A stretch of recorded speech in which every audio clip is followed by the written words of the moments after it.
Hey guys, and welcome back to the channel, and welcome back to the first time watching and review series where we watch films for the first time, or why am I saying we? I watch films for the first time for your entertainment and for my own pleasure as well, and we review them afterwards after I've seen the film for the first time, of course.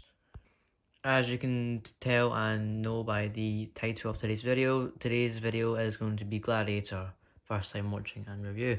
So, yeah, I am in the living room right now, and I'm just going to pick up the remote and literally just turn on the TV and go on to Prime, where Gladiator is on for free. There we go. And it should be right here. And I also picked this time to watch it as well because it is expiring in the next 30 days, so I need to snap my chance up now. It's now or never, so yeah, it's Gladiator. I know this is a really, really good film. I've heard many people say good things about it, and the sequel did come out only a few months ago, there is. So yeah, but 4.5 stars, that must be really good. BAFTA Film Awards 4 times winner, and is a 140-minute film, 2015. Well, that doesn't really matter. Let's read the description first. So, set in ancient times, Ridley Scott's epic historical drama follows a man's quest to reclaim his identity and fight for his people's freedom. So, yeah, very, very interesting already. And that is Joaquin Phoenix, I believe, as the Emperor. But let's get into it. Gladiator, first time watching it, and let's just get into it and see how it goes. See you after the film.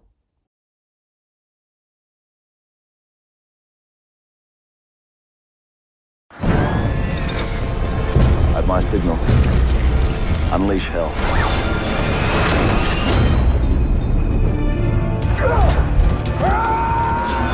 Who is he? I'm required to kill, so I kill. Tell me your name. My name is Maximus Decimus Meridius. Commander of the armies of the North. Loyal servant to the true Emperor, Marcus Aurelius. Father to a murdered son.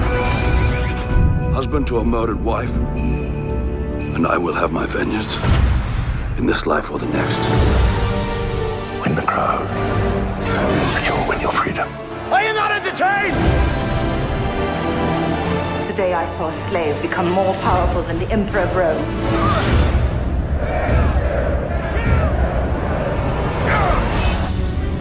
I will give them something they've never seen before. Am I not merciful? What we do in life echoes in eternity.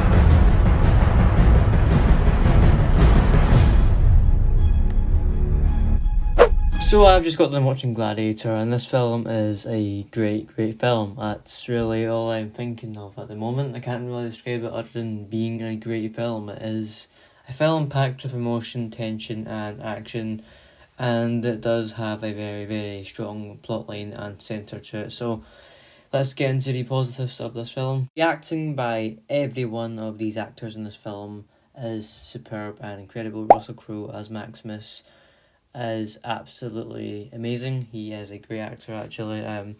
Beforehand, I actually never really knew Russell Crowe. I mean, I did know who he was as an actor. He was a actor, I'm sure, that has appeared in quite a few films.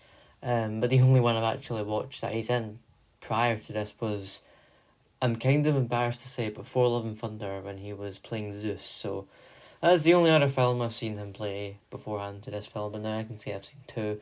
And this one is the obvious better one that he's in, because he's literally the main character, and he's won, I'm pretty sure, a lot of awards for this. So yeah, anyway, he was great as Maximus. He has so much emotion and like literally expression that you actually think he's actually the main character at this point.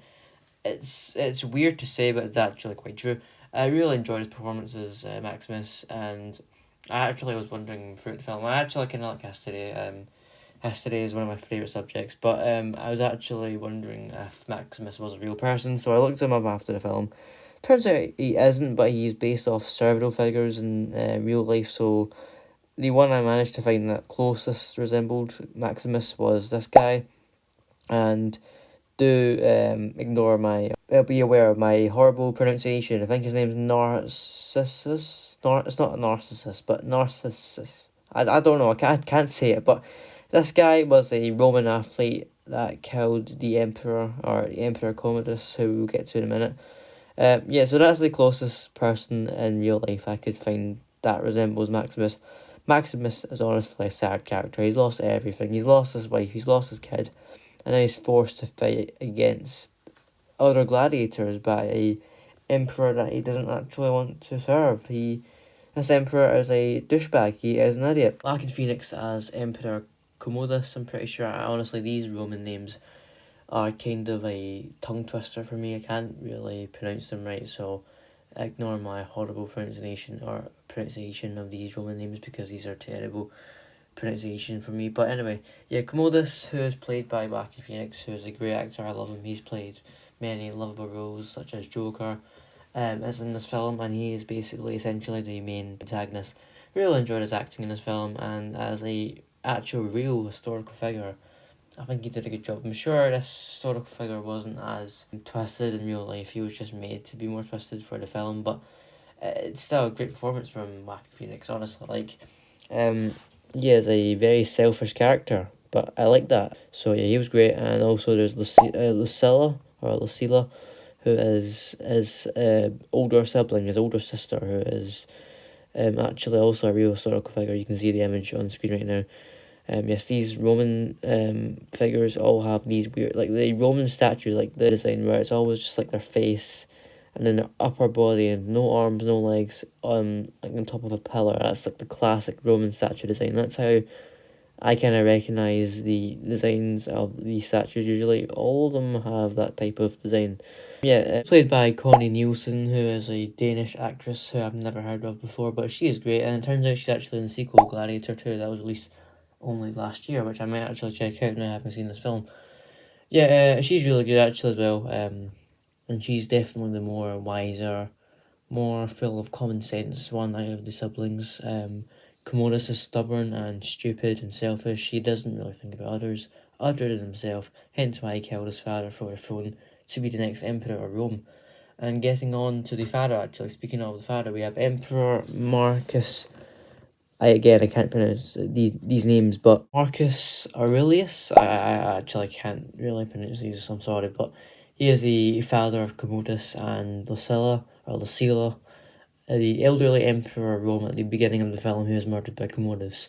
Yeah, basically the wiser and smarter reason and voice for Commodus, and obviously it's his father, so he will have some advice, but he's murdered at the start of the film. Also, yeah, moving on to the action for the film, it's like another really big, strong positive of the film I really enjoyed was the action. There is a lot of good sword to sword arena battle sequences in this film, and they're all great actually. I never really didn't enjoy one. I always enjoyed, like, for every single one that was on screen, I actually really enjoyed every single one. But the best one for me had to be possibly the one where Maximus is fighting the undefeated gladiator, it seems, with the tiger. It's chaos, absolute chaos, where he's just fighting him, and then there's tigers all about him. It's really, really good scene actually. But yeah, all these fight scenes in this film, all the action in this film doesn't disappoint.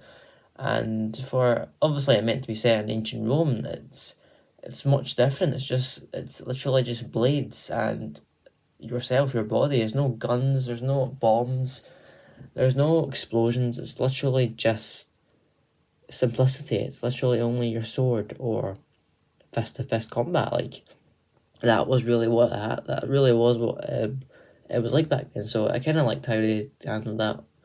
But yeah, it was great, the action, and that was another huge high positive of the film. Moving on to the negatives, I have only two for this film. So the first one is practical effects, or not practical effects, sorry, CGI effects. CGI effects for this film could have been much, much better, and for a film like this, it could have been improved. I mean, come on, like, there's a particular scene that stands out to me for its lack of editing and poor quality CGI. Because even films before this, films in the 80s and 90s had better CGI than this film, but it's a scene where Maximus is slowly dying, his head's resting on the floor, and it's clear the background is a cheap green screen. Like, his head isn't moving, but the background is. Come on, man. And yeah, it's poorly done, actually. I'm not saying the scene's bad. It's actually a good scene, but the special effects kind of ruin it. And it's not just that scene either. I've noticed throughout the film there's quite a few examples of that.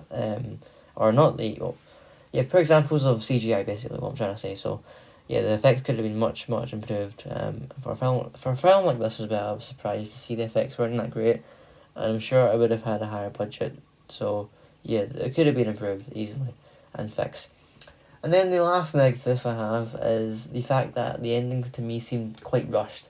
Honestly, after Maximus dying, there's only really one scene afterwards, and it's a short one as well. It's not even like scene with dialogue. It's literally one scene, and it's over. Like, I would have preferred much preferred if they had kept in maybe or added 5 minutes of dialogue, and scenes just explaining the aftermath of Maximus's fight with Commodus in the Colosseum. They're giving him a proper funeral, burying him next to his wife and kids, and then maybe Rome getting better. I mean, yeah, like a simple ending like that, just showing Maximus finally putting to rest. Maybe during a sunset could have been much, much better than just having a rushed ending with him being carried out dead, and then one quick shot of Juba in the Colosseum, and then it's over. Like, honestly, the ending was too rushed, too quick, and yeah, I'm just saying I could have had a better, a much more meaningful and longer ending, but that's just me being me. But there you go, guys, there's my review on Gladiator after watching it for the first time. So my final rating for this film has to be a solid 4 out of 5 stars and a 8 out of 10, if not even a 7.5 out of 10. Somewhere between that mark, 7.5 to 8 out of 10 seems pretty fair for this film. And yeah, thank you for watching this video. If you enjoyed, please give this video a like, subscribe to Fun Studios if you want to, comment down below what you think of this video and the film if you've watched it before. And that is all for this video. Until next time, bye bye.